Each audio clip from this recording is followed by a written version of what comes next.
이제 세 번째로 하나님의 뜻을 아는 방법, 이제 그 주제로 오늘은 예언, 환상, 꿈, 예언, 환상, 꿈이라는 주제를 통하여 하나님의 뜻을 어떻게 알 수 있는가를 한번 살펴보고자 합니다. 신약은 이제 구약과 다른 이제 보편적인 성령의 임재를 특징으로 합니다.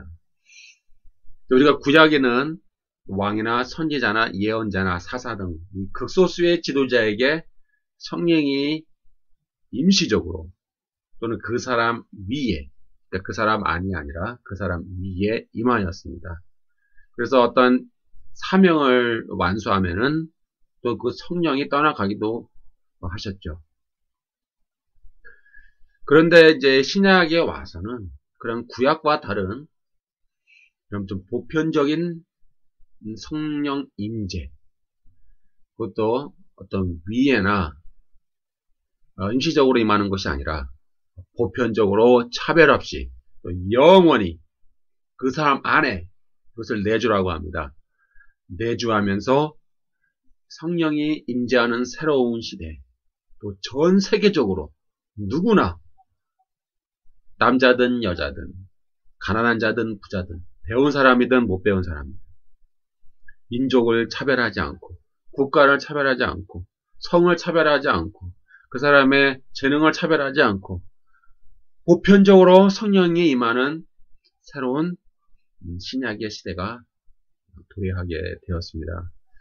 그래서 요한복음 14장 26절에 보니까 보혜사 곧 아버지께서 내 이름으로 보내실 성령 그가 너에게 모든 것을 가르치고 내가 너에게 말한 모든 것을 생각나게 하리라. 이렇게 이제 요한복음의 특징은 이제 이렇게 성령의 사역을 보혜사라고 특징을 지어 설명을 합니다. 이제 이 보혜사라는 용어를 이제 어떤 이단은 어떤 특별한 교주를 뜻하는 용어로 사용하기도 합니다. 그러나 이 보혜사라고 하는 이 용어는 원래 뜻은 the comforter, the counselor, the helper, the advocate 이제 이런 뜻입니다. 그래서 우리를 늘 위로해 주시고 우리를 상담해 주시고 우리를 도와주시고 우리를 변호해 주시는 분, 이제 그런 뜻을 갖고 있죠. 이런 보혜사의 의미는 이제 주님이 부활하시고 승천하신 이후에 이제 주님이 보내시는 성령 하나님을 뜻합니다. 그래서 성령 하나님을 보내시는 분은 성부 하나님, 성자 하나님이시며 또 이 성령 하나님의 목적은 그리스도를 증거하고 또 능력으로 무장하여 복음을 증거하게 하는 것이고 또 믿는 자들을 가르치고 진리 가운데로 인도하여 이 장래 일을 알리시는 분이시다. 그래서 이 장래라는 말이 나옵니다. 장래. 장래 일을 어떠한 일이 일어날 것을 우리 믿는 자들에게 알리시는 분이시다. 그래서 요한복음 15장 26절에 보니까 내가 아버지께로부터 너에게 보낼 보혜사 곧 아버지께로부터 나오시는 진리의 성령이 오실 때에 그가 나를 증언하실 것이요 라고 되어 있습니다. 그래서 이 성령께서는 그리스도를 증언하시는 겁니다. 다시 말하면 오늘날 신자들에게 성령이 임하셨다고 하는 것은 그리스도를 증언하시기 위함이라는 말이죠. 뭐 뒤로 넘어지고 뭐 손발이 길어지고 뭐 이상한 음성이 들리고 뭐 환상이 보이고 이런 목적을 위해서 하나님 성령을 보내주시는 것이 아니라는 얘기입니다. 그런 목적으로 성령을 보내주시는 것이 아니라 그리스도를 증언하기 위하여 그리스도를 증거하기 위하여 성령을 보내주셨다라고 하는 사실을 우리는 명심을 해야 됩니다. 그래서 이러한 이제 본격적인 이 신약의 성령의 시대, 성령의 시대는 예수님이 사역하시던 그 공생의 기간에는 좀 잠시 보류가 되었습니다. 왜냐하면 주님께서 죽으시고 부활하시어 영광을 얻어야만 했기 때문입니다. 그래서 예수님께서 영광을 얻으신 이후에는 우리가 잘 아시는 거 아시다시피 오순절 성령 강림 사건을 통하여 이제 모든 전 세계의 모든 믿는 자들에게 성령을 부어주시는 성령의 보편적 임재 시대가 도래하게 되었다라는 사실입니다. 그래서 요한복음 7장 38절에 보면은 나를 믿는 자는 성경에 이른 것과 같이 그 배에서 생수의 강이 흘러 나오리라. 그래서 성령을 생수의 강으로 비유하셨고 또 요한복음 7장 39절에 보면은 이는 그를 믿는 자들이 받을 성령을 가리켜 말씀합니다. 예수께서 아직 영광을 받지 않으셨으므로 성령이 아직 그들에게 계시지 아니하시더라. 이렇게 기록되어 있죠. 그래서 예수님께서 부활 승천하신 이후에 오순절 성령 강림 사건을 통하여 이제 보편적 성령 임재의 시대가 도래하게 되었다라는 사실입니다. 그래서 이제 주님께서는 이제 부활하신 이후에 승천하시기 전에 제자들에게 말씀하셨습니다. 너희는 몇 날이 못되어 성령 세례를 받을 것이다. 너희는 그런 아버지의 선물을 받을 것을 기다리고 기도하고 있으라. 이제 그런 말씀이 있죠. 사도행전 2장에 보면은 드디어 오순절 성령 강림 사건이 일어나게 됩니다. 그래서 이제 사도행전 2장 16절부터 보면은 베드로가 말을 합니다. 이는 곧 선지자 요엘을 통하여 말씀하신 것이니 일러스되 하나님이 말씀하시기를 말세에 내가 내 영을 모든 육체에 부어주리니 너희의 자녀들은 예언할 것이요 너희의 젊은이들은 환상을 보고 너희의 늙은이들은 꿈을 꾸리라. 그때에 내가 내 영을 내 남종과 여종들에게 부어주리니 그들이 예언할 것이요. 이렇게 사도 베드로는 요엘을 인용을 하여서 이제 그 요엘의 예언이 지금 이 시간 너희들에게 성취되었다 라고 이제 선포하는 장면이 기록되어 있죠. 근데 우리가 이제 잠깐 요엘서 2장을 보면은 28절에 사실 이 말세라는 말은 없습니다. 그러니까 요엘이 원래 썼던 말은 그 후에라는 말입니다.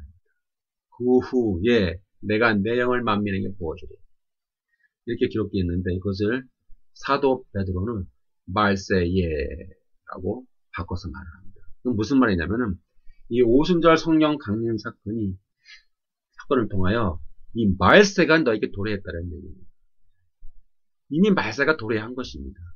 예수님이 재림하실 때가 말세가 아니라 이미 2000년 전에 오순절 성령 강림 사건을 통하여 이미 말세가 마지막 시대, 이 말세가 이미 도래하였고 그 도래와 함께 하나님의 영이 성령이 모든 육체에 임하여 예언과 환상과 꿈을 꾸는 새로운 시대가 도래하였다라고 하는 엄청난 선언을 사도행전에서 사도 베드로는 하고 있다는 것입니다.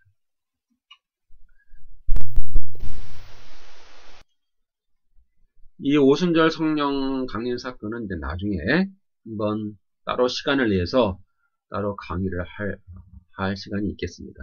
여기서 잠깐 한번 살펴본다면은 이 오순절 성령 세례는 치유의 세례고 두려움을 제거하는 세례입니다. 사실 제자들은 두려워했죠. 예수님이 잡히시던 날 전부 도망가지 않았습니까? 그리고 예수님을 모른다. 이렇게 저주하며 맹세까지 하였습니다. 그러나 오순절 성령 강림 사건을 통하여 그들은 담대히 하나님을 증거한, 복음을 증거한 사람으로 변화받았습니다. 그들은 이제 죽음을 두려워하지 않게 되었습니다. 그들은 핍박과 또 미움받는 것과 감옥에 갇히는 것, 그런 것을 두려워하지 않았습니다. 두 번째 이 오순절 성령 세례의 의미는 증인, 목격자를 파송하는 세례. 그래서 주님께서 이렇게 말씀하셨죠. 사도행전 1장 8절에 오직 성령이 너에게 임하시면 너희가 권능을 받고 예루살렘과 온 유대와 사마리아와 땅 끝까지 이르러 내 증인이 되리라. 성령의 목적은 무엇입니까? 권능을 받고, 권능을 주시고 믿는 자들에게 권능을 주시고 땅끝까지 주님의 증인이 되게 하기 위해서 성령을 주시는 거예요. 예? 잘 아셔야 됩니다. 제가 또 나중에 설명해 드리겠지만은, 뭐 안수하면 뒤로 넘어진다, 손발이 길어진다, 이빨이 금이빨로 변했다, 하늘에서 뭐 이슬이 내린다, 뭐가 환상이 보인다, 뭐 음성이 들린다, 그래서 계시가 임했다. 이런 목적을 위해서 성령을 주시는 게 아니라는 얘기입니다. 잘 아셔야 돼요. 권능을 받고 그리스도의 증인이 되기 위하여 성령을 부어주셨지. 이상한 뭐 성령운동, 사이비 성령운동, 신비주의 성령운동을 위해서 하나님이 성령을 주시는 게 아닙니다. 그런 것을 위해서 주님이 성령을 주시는 것이 아니에요. 또 이 오순절 성령 세례는 이 잘못된 가치관과 생각을 바꾸는 세례입니다. 예를 들면은 사도행전 1장 6절에 보면은 제자들이 항상 예수님께 물어보는 게 있어요. 이스라엘 나라를 회복하심이 언제입니까? 이때입니까? 그러니까 무슨 말이냐면 이들은 항상 주님한테 복음을 들으면서도 또 한편으로는 이들이 생각했던 것은 이스라엘이 로마로부터 정치적으로 독립할 날, 정치적으로 독립할 이스라엘 나라를 항상 생각하고 있었다는 얘기예요. 그러나 주님은 그런 잘못된 생각과 가치관을 바꾸어 주십니다. 너희가 꿈꾸는 나라는 영적인 하나님의 나라지 이스라엘의 나라가 아니다. 그러니까 너희의 생각을 바꿔라. 근데 오순절 성령 사건을 통하여 이제 이들의 생각이 바뀌어버리죠. 그래서 이들은 이제 하나님 나라, 영적인 하나님의 나라, 눈에 보이지 영적인 하나님의 나라, 하나님의 다스림과 통치를 전하는 주의 귀한 제자들로 바뀌어지게 됩니다.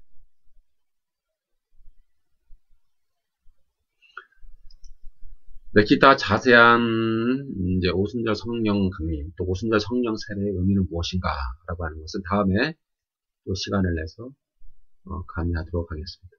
자, 이렇게 이제 오순절 성령 강림 사건의 특징은 누구나 남종이나 여종이나 만민에게 모든 육체에게 젊은이나 늙은이나 자녀들에게 차별 없이 예언, 환상, 꿈을 꾸는 시대가 도래하게 되었다. 차별 없는 거예요. 또 특수한 사람에게만 임하는 것이 아닙니다.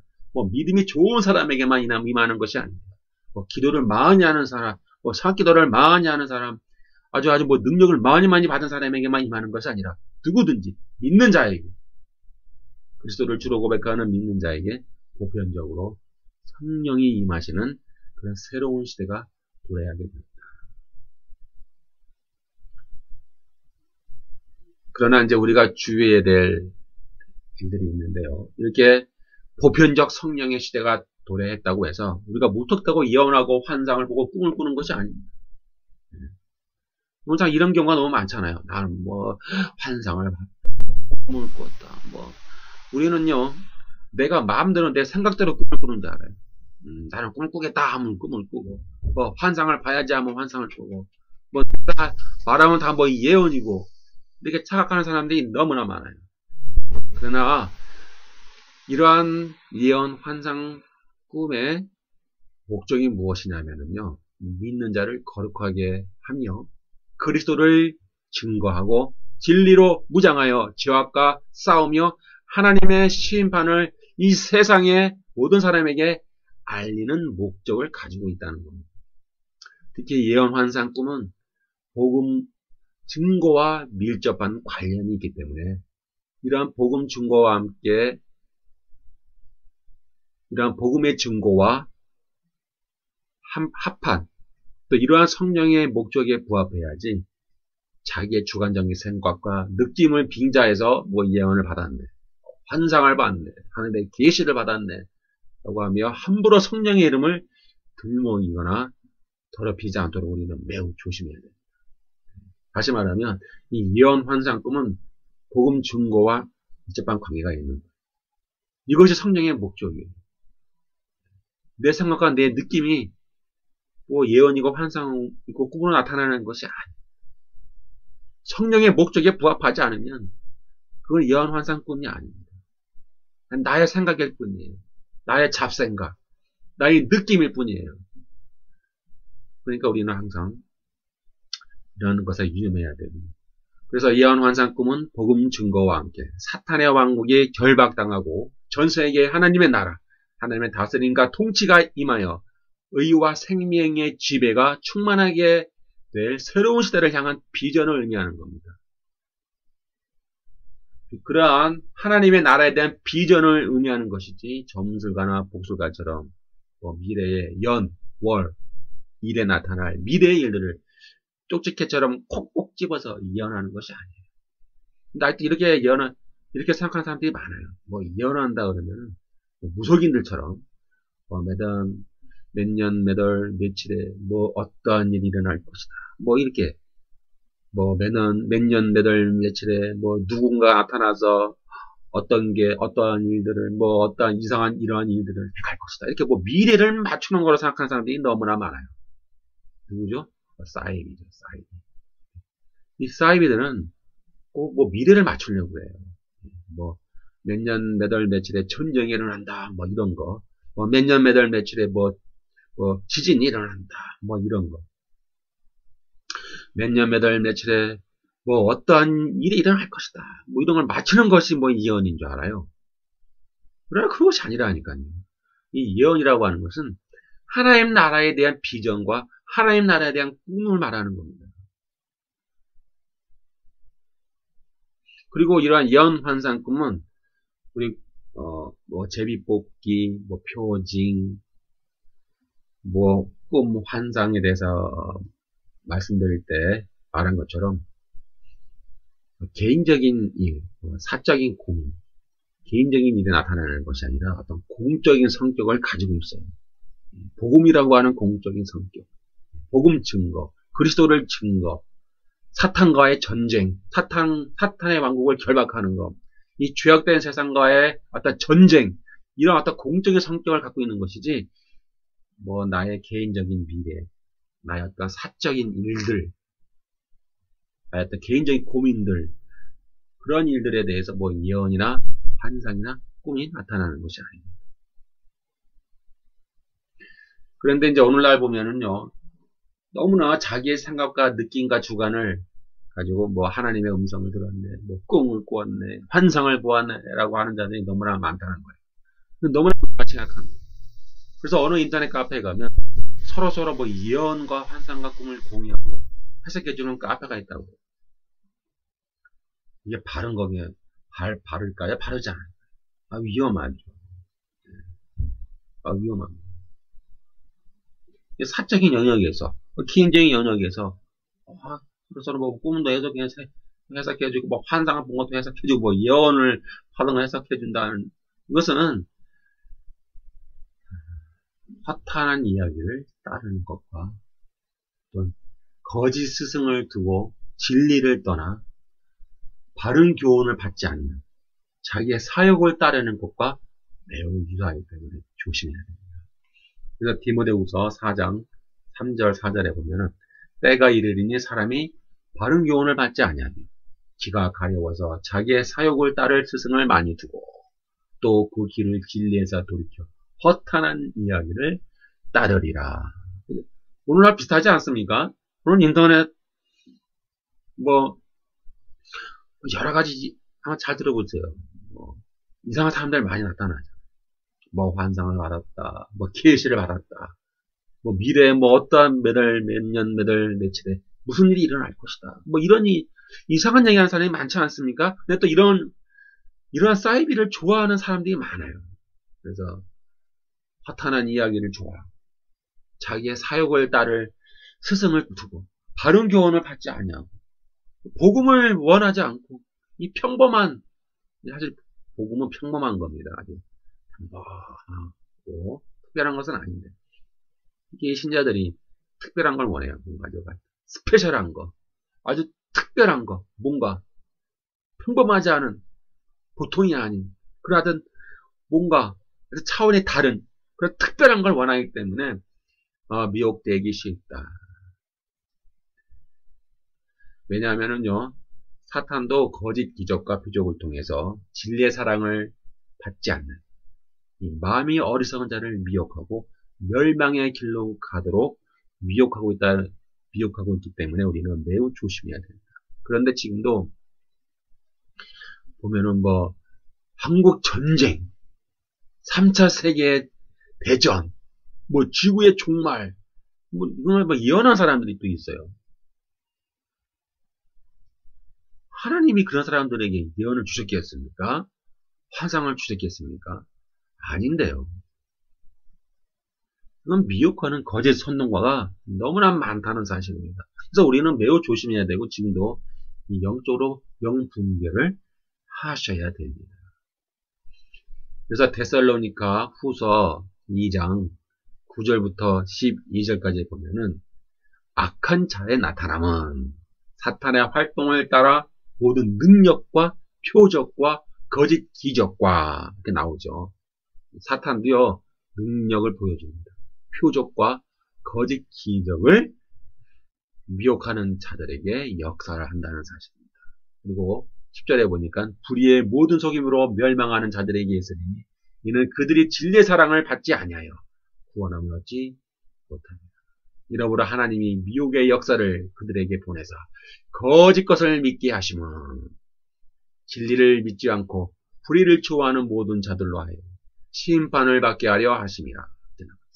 그러니까 하나님이 이 세상에 이 미혹의 역사를 보내신다라는 거예요. 이 거짓 것을 믿게 하신다라는 거예요. 왜요? 심판을 받게 하기 위하여. 이러한 것을 좋아하는 사람들이 있거든요. 뭐 이상한 거, 특별한 거, 뭔가 아주 평범하지 않은 거, 그런 것에 뭐 하나님이 역사하신다고 믿는 사람들이 아직도 너무 많아요. 근데 그렇지 않거든요. 하나님의 역사는 평범한 겁니다. 이 진리는요, 우리의 삶 가운데 나타나는 거예요. 그냥 특별하지는 않아요. 평범한 거. 우리의 삶입니다. 그러나 이 사탄의 역사는 특별한 걸 나타내고 미혹의 역사를 나타내고 거짓 것, 또 능력과 표적과 거짓 기적을 나타내고 활동하고 있다. 지금도 활동하고 있다. 우리는 이러한 사실을 주의해야 합니다. 그래서 이러한 성령이 주시는 예언 환상 꿈은 성령께서 성부 하나님과 또 성자 하나님의 목적과 뜻에 따라 임의적으로 부여하시기 때문에 자기의 생각과 느낌과 주관적인 판단을 과감히 버리고 성령의 뜻에 철저하게 완전하게 승복하는 복종하는 자세를 가져야 됩니다. 내 안에 있는 그런 육체 욕망, 죄의 욕망, 이기적인 욕망, 육체의 종욕을 죽이셔야 됩니다. 그러지 않고 나 성령 받았어. 성령 받았으니까 뭐 내가 말하면 다 예언이야. 내가 말하는 건 다 환상이야. 내가 본 건 다 환상이야. 이렇게 함부로 하면 안 된다는 얘기예요. 이 성령께서는 육신의 정욕과 죄의 욕망이 있는 한 충분하게 역사하지 않으십니다. 순결한 마음과 정결한 마음을 갖지 않으면 아무리 주여 주여 할지라도 성령님은 움직이지 않습니다. 만약 우리의 마음이 거짓이나 탐욕이나 자기의 주관이나 편견이나 내 육체의 욕망이나 육체의 정욕으로 가득하다면 결코 성령의 역사가 나타날 수 없는 명심입니다.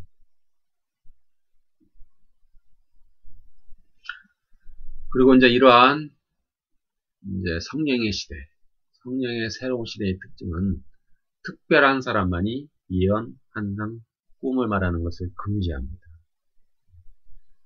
오순절 성령 강림 사건은 만민에게 모든 육체에 또 젊은이에게 늙은이에게 자녀들에게 남종에게 여종에게 차별 없이 성령이 임하시는 거예요. 예언 환상 꿈은 어떤 특별한 사람이 특별한 신분을 갖고 있는 사람이 독점하는 것이 아니라 누구나 모든 믿는 자에게 임하시는 하나님의 선물입니다. 그런데 만약 어떤 특별한 사람에게 특별한 능력이 임하여 그 사람에게만 예언 환상 꿈이 이루어진다라고 주장하거나 그 사람에게만 특별한 사람에게만 특별한 하나님의 계시가 임한다고 주장한다면은 이런 사람은 성경의 말씀을 어겼기 때문에 이단이 돼요. 왜요? 성경이 그렇게 말하지 않습니까? 보편적으로 임한다. 특별한 사람에게 임하는 것이 아니다. 누구나 믿는 자에게 다 임하는 것이다. 기도 많이 한다고 뭐 특별히 뭐 은사를 많이 받았다고 그 사람에게만 임하는 것이 아니라 누구든지 남종, 여종, 젊은이, 늙은이 모든 육체의 만민에게 차별 없이 성령께서 임하신다라고 성경에 기록되어 있기 때문입니다. 근데 요즘 보면은 특히 이제 신사도 운동, 이 신사도 운동하는 이제 그룹들 가운데 보면 사도와 선지자 계급이 다시 부활했다. 그리고 사도와 선지자가 하나님으로부터 뭐 예언을 받아서 또 뭐 지통 계시를 받아서 주장한다. 받아서 뭐 이렇게 특별히 뭘 한다라고 하는 사람도 있는데 이것은 사도행전 2장의 말씀에 비추어 볼 때 맞을까요? 틀릴까요? 네, 틀리죠. 신약에 와서는 이 사도 계급, 뭐 선지자 계급이 특별히 존재하지는 않습니다. 누구든지 우리는 왕 같은 제사장들입니다. 그렇기 때문에 어떤 특별한 계급, 사도 계급, 선지자 계급이 부활했고 이들만 예언하고 이들만 지통 계시를 받고 이들만 환상을 보고 이들만 뭐 꿈을 꾼다라고 말한다라고 하면 이들은 바로 사이비가 되고 이단이 되는 것입니다. 그렇기 때문에 만약에 어떤 누군가에게 어떠한 사람에게 예언, 환상, 꿈이 임했다. 누군가가 예언, 환상, 꿈을 보았다라고 주장하면은 그 사람에게만 일어나서는 아니 됩니다. 왜냐하면 다수의 믿는 자에게 동일하게 나타나야 됩니다. 왜냐하면 이것이 하나님의 다수의 법칙으로 움직이시는 거예요. 이제 구약에는 이 특별한 한 사람, 뭐 선지자, 뭐 예언자 이런 사람에게만 임했지만은 이제 신약에 와서는 보편적으로 모든 믿는 자에게 성령이 임하시고 예언, 환상, 꿈을 보여주시기 때문에 동일하게 나타나야 됩니다. 우리 모든 다수의 믿는 자에게, 다수의 하나님의 백성들에게 동일하게 예언이나 환상이나 꿈이 나타나야 되지 어떤 특별한 한 사람에게, 특별한 어떤 계층에게 임하는 것이 아닙니다. 그렇기 때문에 이 다수의 믿는 자들은 서로가 그 예언, 환상, 꿈을 성경에 나타난 보편적인 하나님의 뜻에 근거해요. 성경에 근거해요. 하나님 말씀에 근거해요. 세밀하게 검증하고 판단하고 확증해 나가야 됩니다. 그리고 그 말씀이 그리고 그것이 하나님의 말씀에 부합하는지 거짓이나 문제가 있는지 없는지 항상 철저하게 분별해야 합니다. 그래서 고린도전서 14장 32절에 보면은 예언하는 자들에게 제재를 받는다. 이렇게 기록되어 있습니다. 예언하는 자들에게 제재를 받습니다. 제재가 뭡니까? 통제를 받는다라는 얘기예요. 통제. 그러니까 예언한다고 해서 아무 때나 예언하고 뭐 하고 싶은 대로 막 하는 게 아니라 통제를 받아야 되는 거예요. 통제. 또 성령께서는 무질서하게 역사하시는 어떤 질서를 통해 하나님은 임하시기 때문에 통제를 받아야 된다. 만약에 통제를 받지 않는다라고 하면은 그것은 하나님으로부터 온 영이 아니기 때문에 우리는 그 사람은 조심해야 됩니다. 또 고린도전서 14장 29절에 보니까 예언하는 자는 둘이나 셋이나 말하고 다른 이들은 분별할 것이요. 분별이 뭡니까? 쩌찌란 말이에요. 쩌찌. 그러니까 판단하고 심판하고 판단하고 분석한다는 얘기입니다. 분석. 왜냐하면은 이 예언, 환상, 꿈은 서로가 서로를 통제하고 컨트롤을 해야 합니다. 성령을 받은 사람은 성령을 받은 사람을 통제하고 제재합니다. 무질서하지가 않습니다. 우리는 이 성령 하면은 뭐 무질서하고 뭐 너나 나나 뭐 아무 때나 뭐 느낌이 오는 대로 뭐 생각나는 대로 아무 때나 하는 줄 알고 있는데 그렇지 않아요. 그 통제를 받아야 되고 질서를 따라야 됩니다. 이 독단적으로 통제받지 않고 독단적으로 행동하려는 자들은 조심해야 됩니다. 왜냐하면 성경을 위배했기 때문에 그렇습니다. 성경은 말하잖아요. 통제를 받아라. 분별을 받아라. 판단을 받아라. 이게 하나님 견해부터 왔는지 거짓 영향이 왔는지 판단을 받아라. 늘 말하지 않습니까? 그래서 우리는 늘 조심해야 되고 철저히 대처를 해야 돼요. 우리는 이 통제받는 것을 거부하거나 독단적으로 행동하려는 자들은 우리가 아주 조심해야 돼요. 이것은 목사나 일반 성도나 차이가 없어요. 우리 목사들도 검증을 받아야 됩니다. 아, 목사님 말이니까 다 믿어야 돼? 하나님은 그렇게 역사하지 않죠. 신약에 와서는 목사에게 하나님이 예언 환상금을 주셨으면 성도에게도 똑같이 예언 환상금이 임해야 됩니다. 서로가 그것을 검증을 해야 됩니다. 제재를 해야 됩니다. 컨트롤 해야 됩니다. 아, 목사가 예언 받았어. 환상을 받았대. 특별 계시를 받았대. 그렇지 않습니다. 조심해야 됩니다. 또는 어떤 유명한 사도나 선지자가 나타나서 예언이나 환상을 받았다라고 주장했을지라도 마찬가지로 검증을 받아야 됩니다. 왜냐하면 어느 한 사람이 탐욕과 거짓에 빠져 거짓 환상이나 거짓 예언하는 것을 막기 위한 하나님의 방법입니다. 신약에 와서는 그냥 다수의 법칙을 통하여 다수에 의해서 통제를 받아야 돼요. 검증을 받아야 돼요. 그렇지 않고 무분별하게 어떤 목사님에게 어떤 계시가 임하였대, 환상이 임하였대, 예언이 임하였대. 그럼 우리는 조심해야 한다. 이러한 예언 환상 꿈은 통제를 받아야 되고요. 그다음에 질서 있게 해야 되고요. 공동체 교회의 유익을 위해서 해야 됩니다. 교회를 위하여 질서 있는 방법. 그래서 사도 바울은 이 고린도전서 14장에서 항상 강조하는 것이 있습니다. 14장 33절에 보면 하나님은 무질서의 하나님이 아니시오. 오직 화평의 하나님이시니라. 또 고린도전서 14장 40절에 이 모든 것을 품위 있게 하고 질서 있게 하라. 그러니까 이 사도 바울은 이 성령의 은사를 강조할 때에 항상 질서, 품위, 통제 이런 것을 강조를 한다. 그리고 교회의 유익을 위하여 어떤 한 개인의 자랑을 위해서 성령이 임하는 것이 아니에요. 저 사람은 특별한 것이 있나 봐. 성령이 임하였어. 특별한 하나님의 사람이기 때문에 특별한 하나님의 계시나 환상이 임했어. 그게 아니라니까. 그 사람 개인을 위하여 하나님이 그런 은사를 주시는 것이 아니라 공동체 유익을 위하여, 교회의 유익을 위하여, 교회의 몸을 자라게 하기 위하여 하나님은 그러한 예언 환상 꿈을 주시는 것이지 어떤 한 사람을 위하여, 개인을 위해서 주시는 것이 절대로 아니다. 그렇기 때문에 우리는 이러한 점을 아주 주의해야 되고, 특히 오늘날 수많은 이 신비주의 또는 사이비 은사운동들이 너무나 많아요. 여러분 잘 알지 않습니까? 안수 툭 하면 뒤로 넘어지고, 입신했네, 뒤로 벌러덩 넘어지네. 근데 뒤로 잘 넘어지면은 특별히 하나님의 능력이 많이 임한 사람으로 착각을 하는 것 같아요.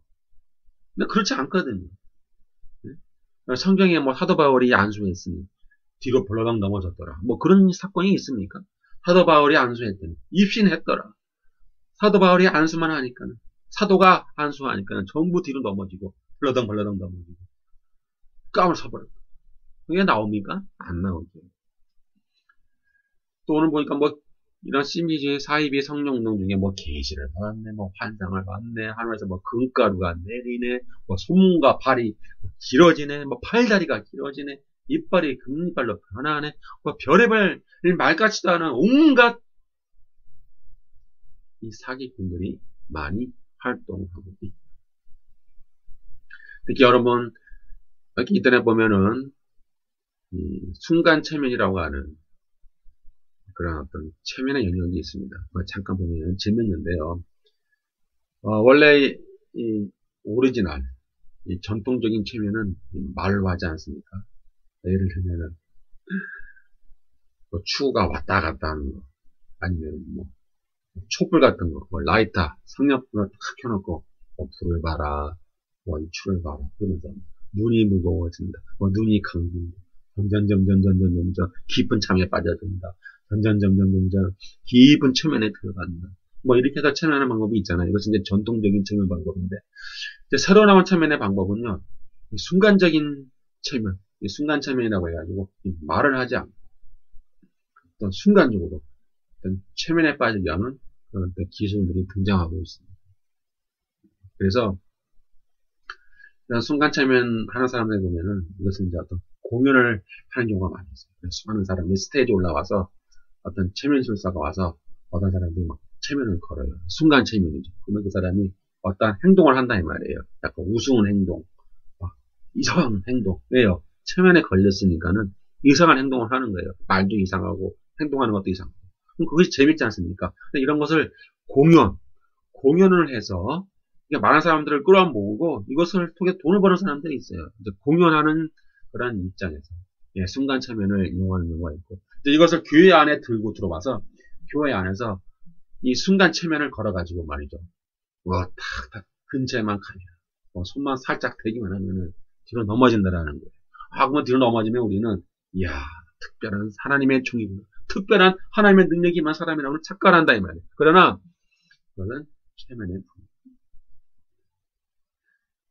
어디 성경에 사도가 안수했으니, 하나님의 종이 안수했으니, 또 예수님이 안수했으니 뒤로 벌렁 넘어진다라는 얘기가 있습니까? 성경에 있습니까? 없습니다. 없잖아요. 근데 오늘날 이상하게 다 변질된 이 심리적 사이비 성령 운동들이 일어나고 있습니다. 특히 이제 미국에 많이 일어나고 있죠. 미국의 어떤 사이비 성령 운동가들이 많이 있고, 그들의 그런 모습을 본받아가지고 우리나라에서도 비슷하게 하는 사람들이 많아요. 그러나 다시 한번 말씀드리지만 그것은 성령의 역사가 아니다. 우리는 늘 조심해야 되고, 늘 분별해야 되고, 늘 깨어 있어야만 한다라는 사실입니다.